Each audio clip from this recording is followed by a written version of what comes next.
우리에게 주신 하나님의 말씀은 고린도전서 13장 8절부터 13절의 말씀입니다.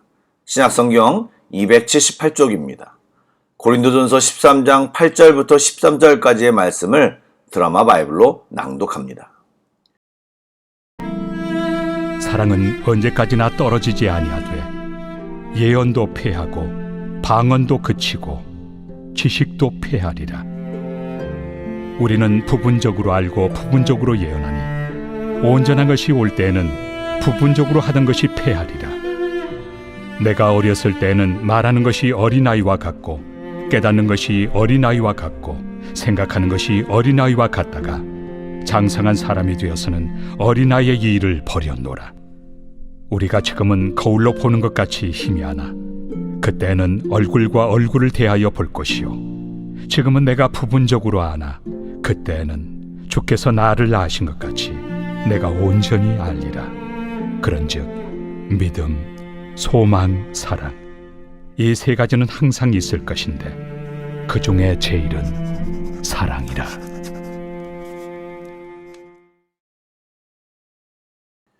그동안 저희들이 살펴본 것을 잠시 되돌아보겠습니다.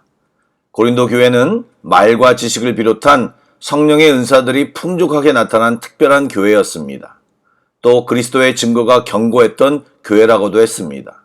그러나 안타깝게도 고린도 성도들 가운데 분열과 분쟁이 있었는데 그 배경에는 자기 홍보와 자기 자랑의 세상의 문화가 무분별하게 교회 가운데 침투했기 때문에 교만과 자신을 드러내고 싶은 욕망과 인정받으려는 욕구로 가득했던 것입니다.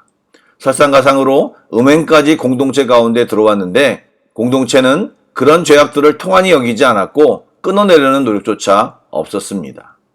그래서 바울은 고린도 교회의 모습을 가리켜 육신에 속했다고 지적했고 그리스도 안에서 어린아이들 같다고 책망했습니다.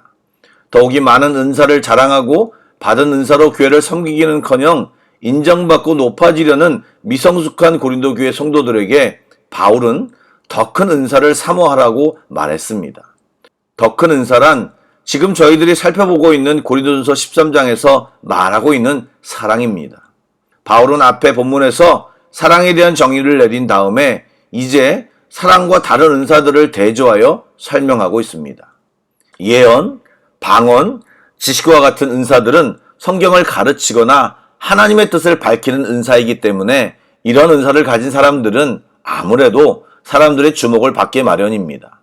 그래서 고린도 교인들 중에는 회중 앞에 나서서 가르치는 자가 되고 싶어서 자기 은사를 내세우는 사람들이 있었던 것입니다. 하지만 바울은 사랑은 언제까지나 떨어지지 않을 영원한 것이지만 다른 은사들은 결국 온전한 것이 오면 버려질 것이라고 말했습니다. 또 바울은 이 땅에서 사람들이 받은 은사는 모두 부분적인 것이라고 정의합니다. 왜 그럴까요?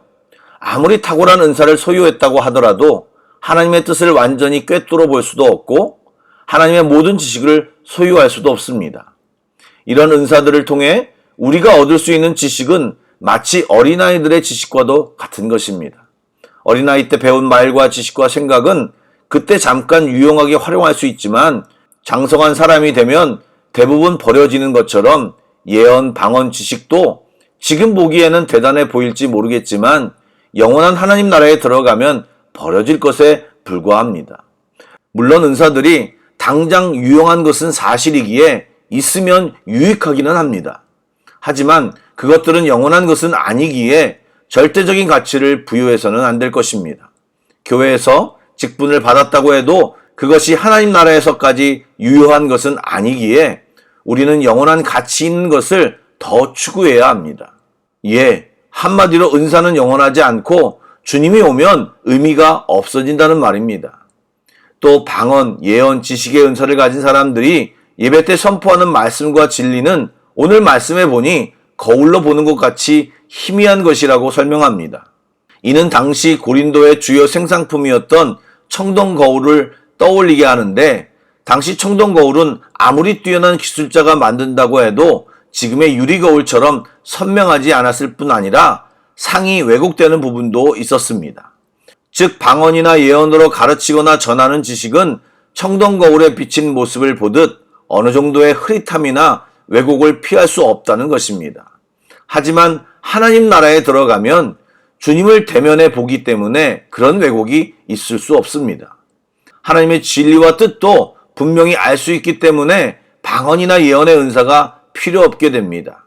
결국 영원한 것은 예언, 방언, 지식 등의 은사가 아니라 믿음과 소망과 사랑입니다. 그리고 바울은 그 중에서도 사랑이 제일이라고 말하며 고린도 교회 성도들이 은사를 얻고자 노력할 것이 아니라 서로를 더욱 뜨겁게 사랑하기를 노력해야 한다고 가르치고 있습니다. 초자연적인 현상을 일으키는 은사, 말씀을 잘 가르치는 은사, 다른 이들을 잘 다스리는 은사 등 모든 은사는 좋은 것이지만 형제를 진심으로 사랑하는 것만큼 중요하고 가치 있는 것은 없습니다. 그러므로 우리 마음에 은사나 직분을 통해 자신을 드러내고 싶어하는 태도가 없는지를 반성해보고 그 무엇보다 형제를 더 뜨겁게 사랑하는데 관심과 열정을 쏟아야 할 것입니다. 사랑하는 여러분, 은사가 참 좋은 것이지만 인간의 죄된 본성으로 그 역할을 잘 발휘하기가 쉽지 않습니다. 은사를 구해야 하지만 그것을 잘 감당할 믿음과 사랑도 함께 구하여 교회의 덕을 세우는 귀한 종들이 다 되시기를 축복합니다. 아멘. 기도하겠습니다. 좋으신 하나님, 저희들이 하나님의 사랑을 많이 받았음에도 불구하고 우리의 연약함 때문에 많은 것이 왜곡되고 온전히 누리지 못하고 엉망이 되는 경우가 참 많은 것 같습니다. 분명히 교회 공동체를 잘 섬기려면 많은 은사가 필요한데 드러나고 싶은 마음, 높아지고 싶은 마음으로 인해 제대로 사용하지 못하고 때로는 은사를 주셨음에도 무시하고 다른 것에 마음을 빼앗겨 제대로 된 역할을 잘 감당하지 못할 때가 많습니다. 성령님, 이 시간 주께 부탁드립니다. 저희들을 인도하여 주시고 하나님의 귀한 일꾼으로 온전히 서도록 도와주시옵소서. 겸손히 주님의 은혜 속에 또 주신 은혜를 나누며 살아가게 하여 주옵소서. 감사합니다. 예수님의 이름으로 기도드립니다. 아멘. 계속해서 찬양곡을 묵상하시고 합심기도와 개인기도로 나아가겠습니다.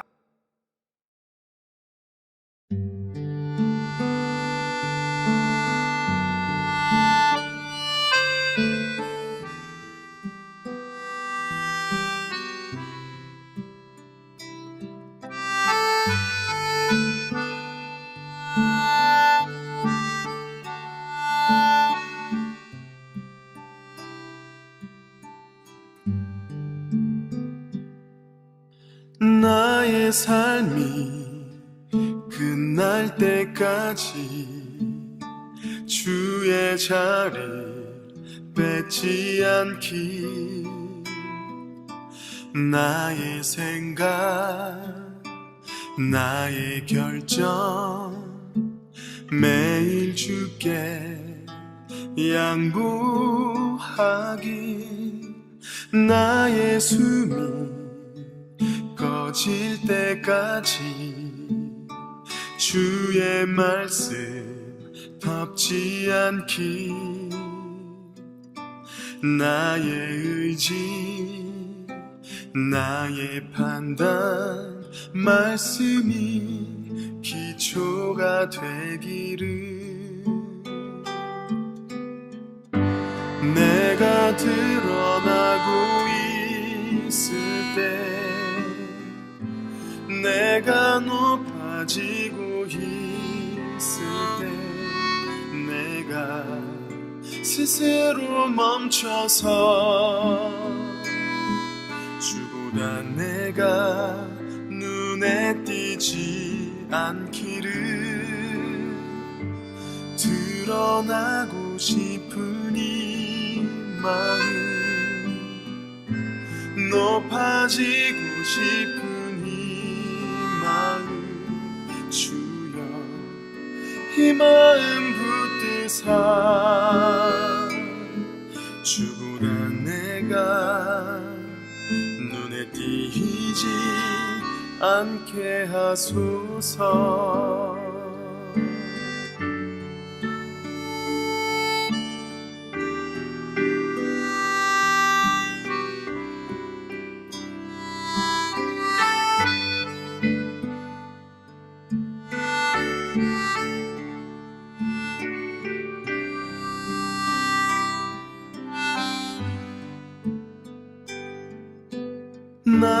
숨이 꺼질 때까지 주의 말씀 덮지 않기 나의 의지 나의 판단 말씀이 기초가 되기를